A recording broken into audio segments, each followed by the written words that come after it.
प्रिय विद्यार्थियों, हिंदी क्लासेज में आपका स्वागत है।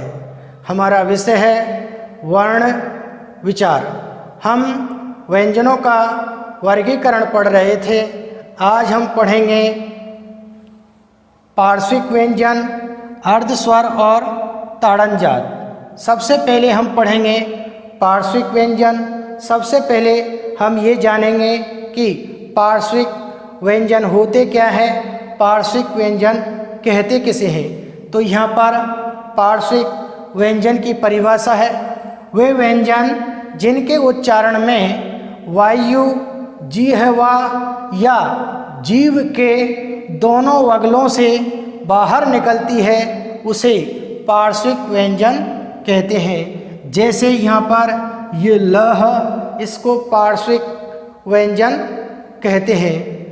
हम जब इस ल का उच्चारण करते हैं तो हमारी जो जीभ है वो बीच में से, जीभ का जो मध्य भाग है वो ऊपर उठता है और वायु जीभ के दोनों बगलों से बाहर निकलती है, उसे पार्श्विक व्यंजन कहते हैं। जैसे ल ये पार्श्विक व्यंजन है।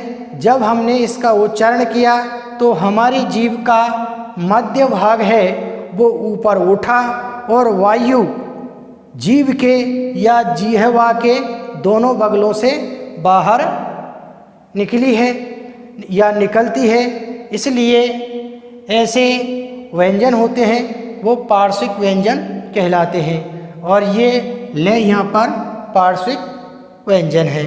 अब हम पढ़ते हैं अर्धस्वर। आधा ये और आधा वे।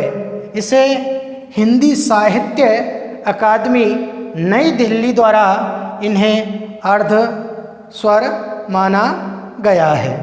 अब हम पढ़ते हैं ताड़न जात व्यंजन। सबसे पहले हम ये जानेंगे कि ताड़न जात व्यंजन होते क्या है, ताड़न जात व्यंजन कहते किसे हैं। तो यहाँ पर ताड़न जात व्यंजन की परिभाषा है या ताड़न जात व्यंजनों की परिभाषा है, वे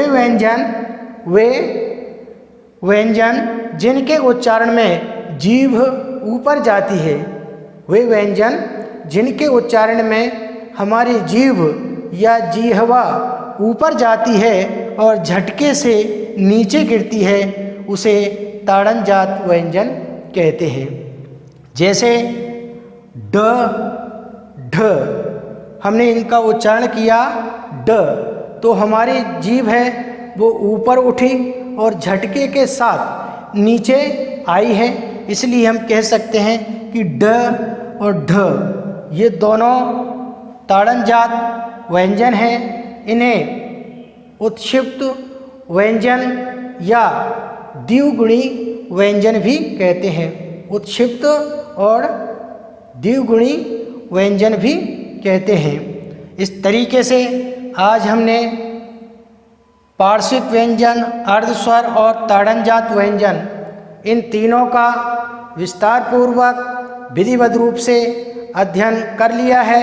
आप इन्हें अपनी उत्तर पुस्तिका में लिपिबद्ध करें, क्योंकि आपको इस तरीके का विवरण किसी भी पुस्तक में देखने को नहीं मिलेगा। इसलिए आप इन्हें अपनी उत्तर पुस्तिका में लिपिबद्ध करें और याद करें, ताकि आपकी परीक्षाओं में इनसे संबंधित प्रश्न पूछे जाते हैं तो आप बड़ी सरलता और सुगमता के साथ उनका उत्तर दे सकते हैं। आज के लिए इतना ही, शेष कल पढ़ेंगे। Thank you.